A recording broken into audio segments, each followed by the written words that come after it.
yang saya sampaikan itu adalah skenario terburuk. Doanya tidak seperti itu. Jadi sebetulnya berkali-kali BMKG sudah mengeluarkan peringatan dini. Sejak bulan Oktober kami sudah memprediksi, memperkirakan mulai masuk November ini mulai terjadi peningkatan curah hujan yang disertai dengan fenomena La Nina lemah. Mulai November diprediksi akan berlangsung hingga Maret-April tahun depan. Jadi yang terjadi saat ini mohon maaf itu bagian dari awal dan akan kecenderungannya semakin meningkat menjelang akhir tahun dan berlanjut puncak musim hujan terutama sebagian besar di bulan Januari, Februari. Namun di bulan Desember menjelang akhir tahun di beberapa wilayah sudah mengalami puncak musim hujan.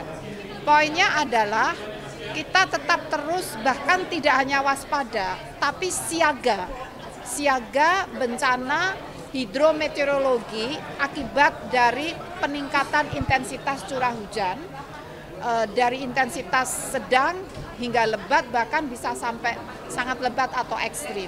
Jadi poin pentingnya kesiapsiagaan dan kita harus tetap terus memonitor perkembangan cuaca dan peringatan dini karena sangat dinamis ya, sangat dinamis.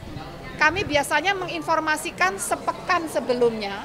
Jadi kalau diprediksi kira-kira seminggu lagi akan terjadi fenomena yang ekstrim, sepekan sebelumnya itu sudah kami infokan dan kami ulang sampai 3 hari sebelumnya. Karena kadang-kadang sepekan lalu berkembang menjadi menurun atau malah meningkat. Jadi 3 hari sebelum ekstrim kami infokan dan terus diulang sampai 3 jam sebelum ekstrim.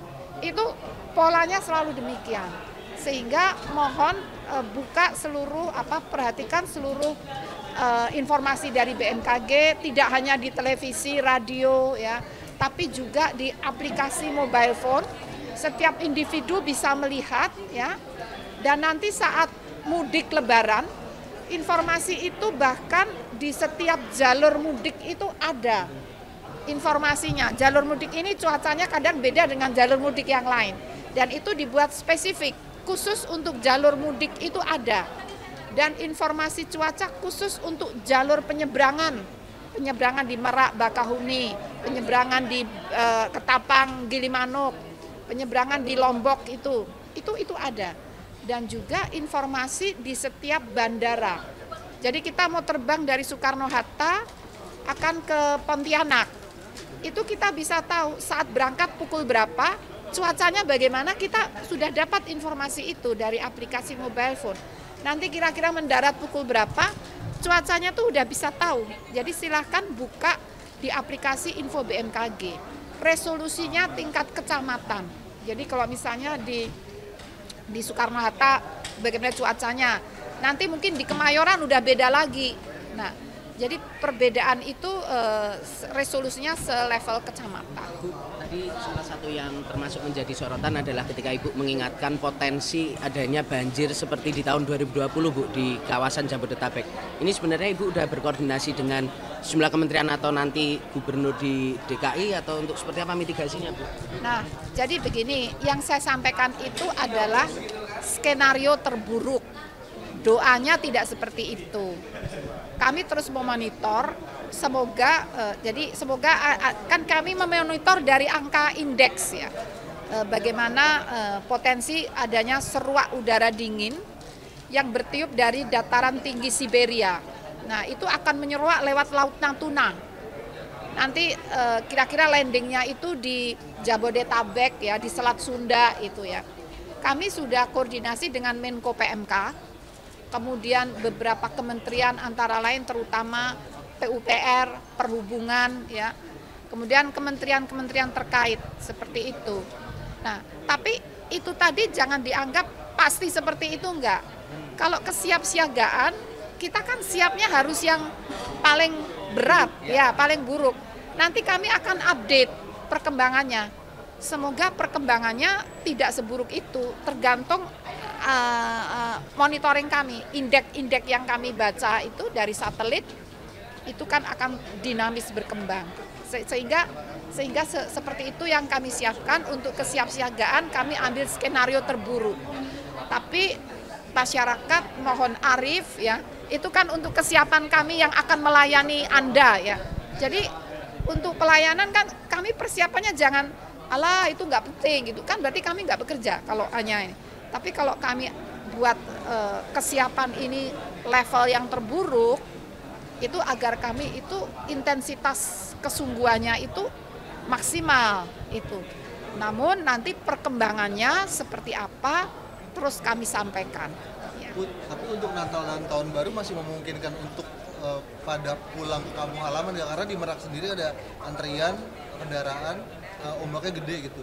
Sebenarnya masih aman gak untuk berlibur di Natal dan Tahun Baru? Nah, itu sekali lagi sifatnya BMKG itu kan memberikan informasi perakiraan. Lalu dibahas bersama dengan misalnya kalau mau berlibur kan harus lewat jalur darat atau jalur udara. Nah, itu kan kami menyampaikan informasi itu untuk mendukung keputusan bagi para pengelola perhubungan di jalur darat, jalur udara atau jalur laut. Jadi informasi kami sampaikan dengan juga dengan Menko PMK gitu ya. Nah, agar maksudnya si pengguna jalan itu juga udah tahu sedini mungkin agar bisa melakukan planning gitu. Dan informasi kami ini terus berkembang. Artinya bisa situasinya menjadi lebih baik, tapi bisa juga sebaliknya. Makanya kami memonitor terus-menerus. Begitu. Jadi Sukabumi, Bu. Nah, ini curah hujan di lokasi itu akan sampai kapan ya, Bu, ya kira-kira? ya mohon maaf, kami harus menyampaikan saat ini tuh baru awal musim hujan. Dan kondisi lahan kan juga sudah banyak berubah ya. Maka banjir bandang itu bisa terjadi. Dan ini baru awal, kalau ditanya sampai kapan, ya kita harus tetap waspada, siaga. Curah hujan tinggi itu bisa sampai Maret.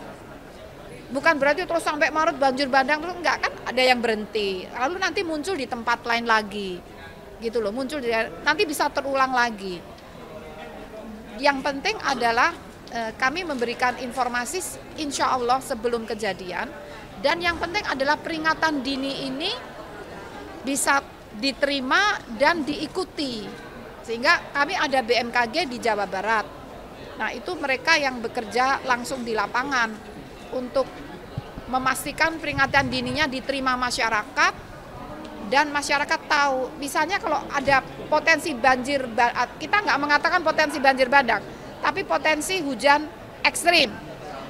Tentunya masyarakat di bantaran sungai perlu untuk meninggalkan lokasi sungai yang rawan banjir. Nah, mereka mengungsi sejenak. Nanti kami selalu memberitahukan kapan hujan akan berhenti.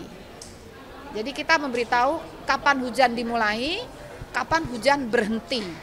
Seperti itu, sehingga diharapkan dengan mengetahui mulainya kapan, berhentinya kapan, si masyarakat dan pemerintah daerah, karena masyarakat sendiri kan juga tidak begitu mudah ya, tentunya dengan bersama pemerintah daerah dan pihak terkait bisa mengatur waktu kalau harus evakuasi mulai kapan dan sampai kapan gitu. Jadi seperti itu maksudnya, demikian. Terima kasih ya. Terima kasih banyak.